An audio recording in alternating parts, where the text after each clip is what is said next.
Okay, today we are talking pinch pots, and I'm going to show you how to make a basic pinch pot, and then I'm going to kind of talk about the beginnings of our pinch pot project. So for the project, we're making pinch pots. We're using pinch pots to create our project. However, the technique itself is called pinching, okay?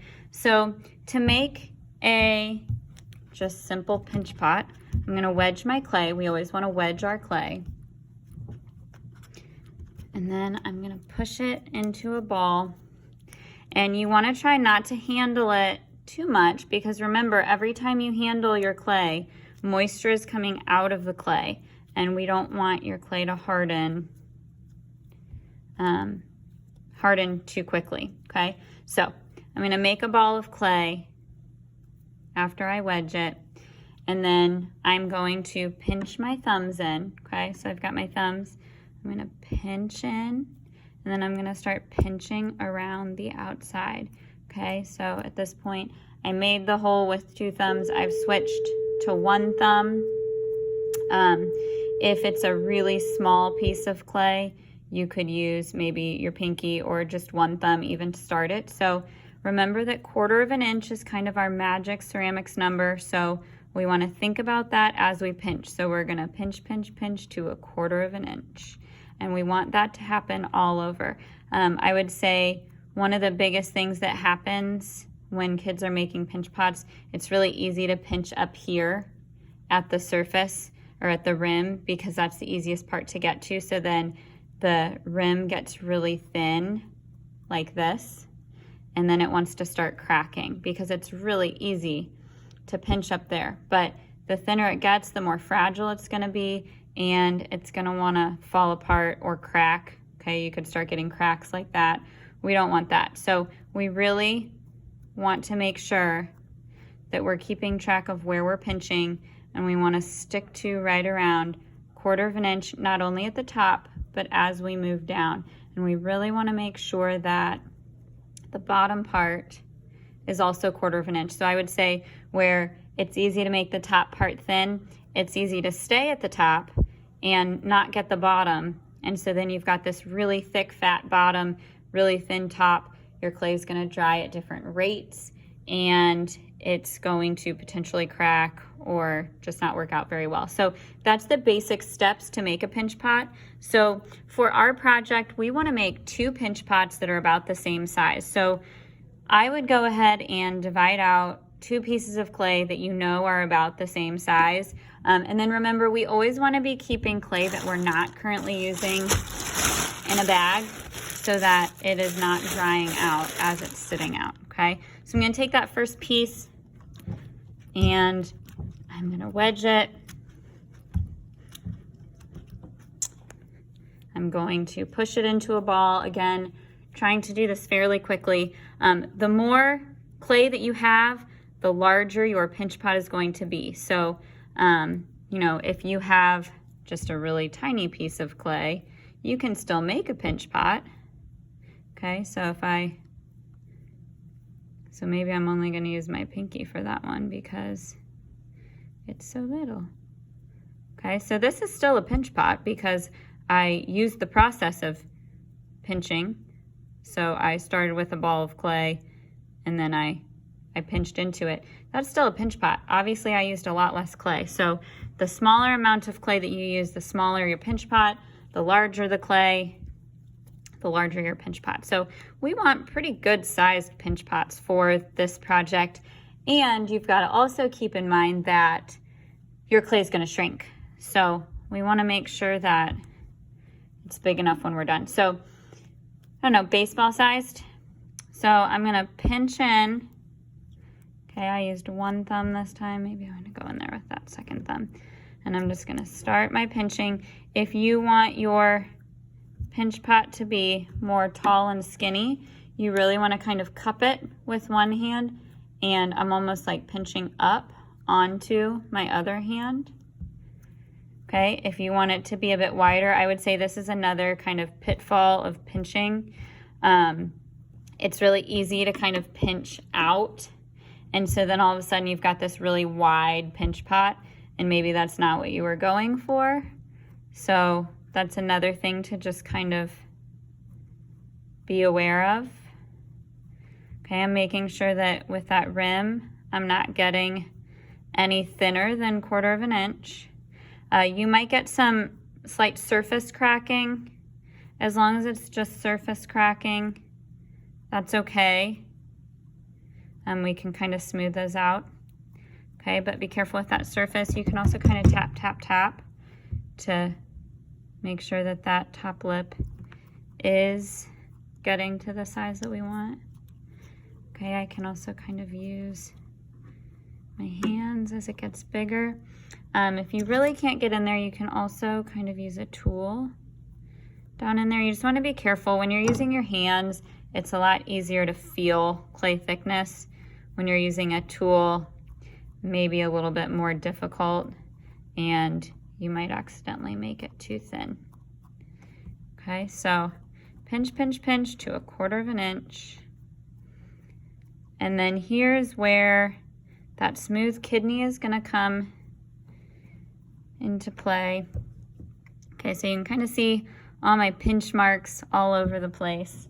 So if I take my smooth kidney nice and clean and I kind of bend it a little bit, okay, and I'm pulling up,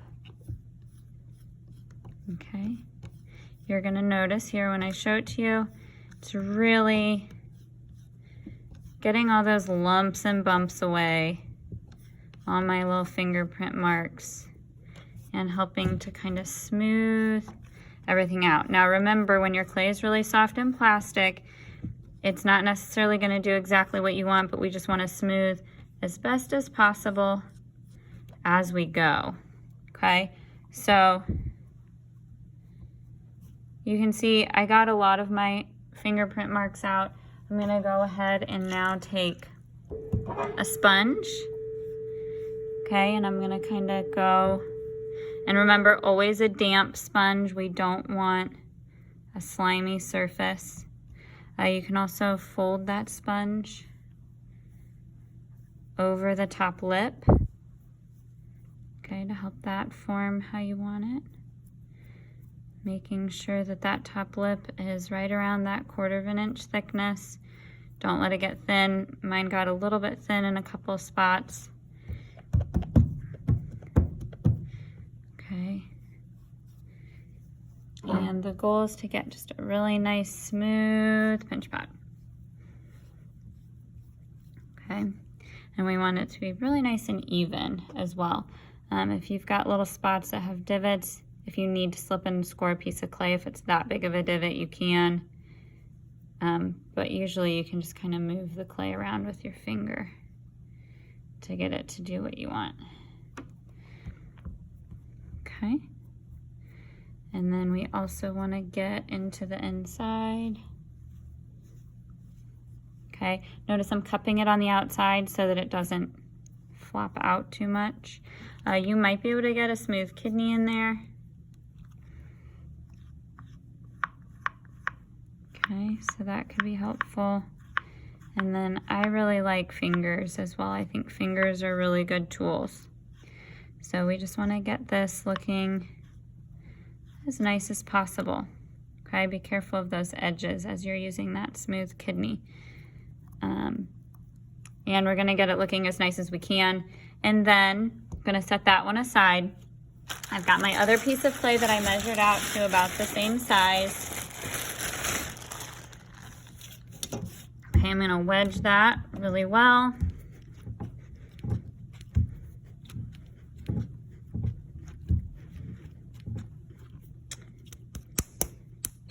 Push it into a ball.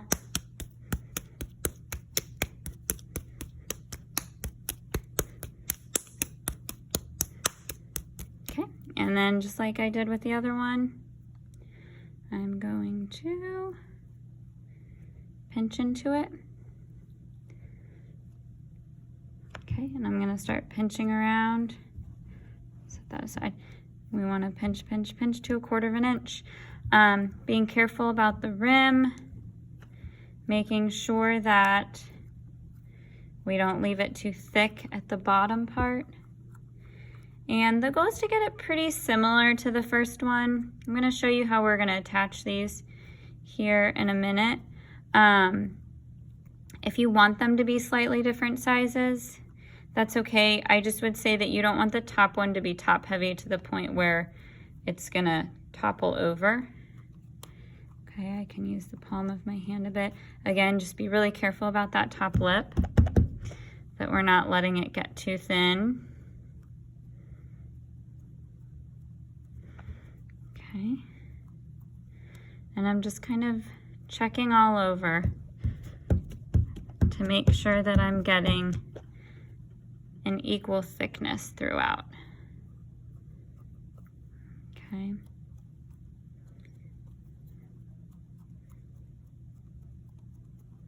And you can go a little bit bigger if you want. We just don't want to go smaller. I would say don't have a piece that's smaller than about a baseball size. Okay. So then again, I'm going to take my smooth kidney. Clean smooth kidney is going to work better. If you have dried up clay on the edges of your smooth kidney, it's going to leave those indentions as you try to smooth it. Okay, so again, I'm going to take that smooth kidney and just try to get some of my finger mark lumps and bumps out of there.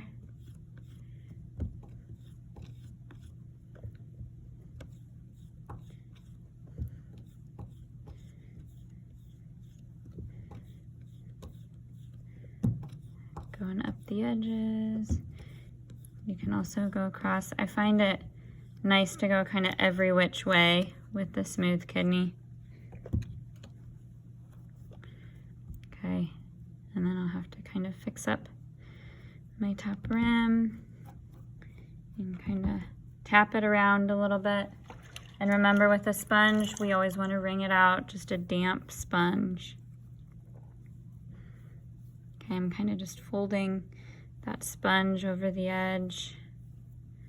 And it's really smoothing out that edge really nicely. Okay, carefully pinch.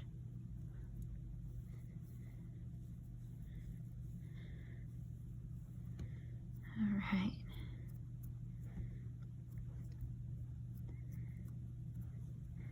Get the inside. Again, supporting the outside. My clay is still plastic, so I don't want it to get really misshapen. Okay, also going along the outside, remembering we might not be able to get it perfectly smooth right now because it is still plastic.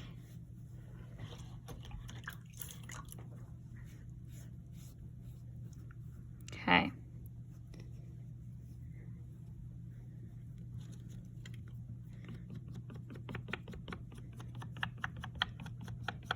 Smooth kidney is our friend. All right. So, looking pretty good at this point. For this project, we're going to want to attach them. I would choose which one you feel like is better for the top, which one you feel like is better for the bottom. This one, I don't love my uneven rim. I might go work to get that a little bit more even.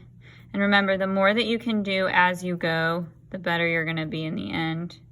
I think this is going to be my bottom piece. So then I'm going to attach almost like an hourglass.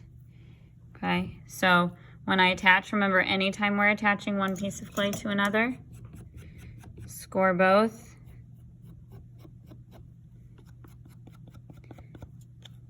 And you really want to make sure you have a nice firm connection. We want to make sure that we're not going to create an air pocket. We want to make sure that the pieces are going to attach flat together, okay? So score both, slip one, good amount of slip there. And then I'm going to wiggle that on there. Okay, and we want to make sure that we have a nice strong connection. So we've created a seam there, okay, and I'm kind of going to push from both sides to make sure that I don't have that air pocket that I just talked about. So when we have a seam like that, we can kind of just go through with a modeling tool, but that's not necessarily a super strong connection. So I'm gonna reinforce that connection by making a snake of clay, just a small snake of clay. So I'm gonna roll that out.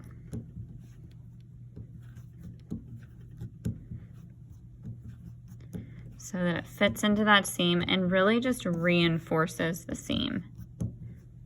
Okay, so then we want it to go through there. So I'm gonna make sure that it can go all the way around. It can, and then we do wanna make sure that we score and slip. So score both. Get in there as best I can.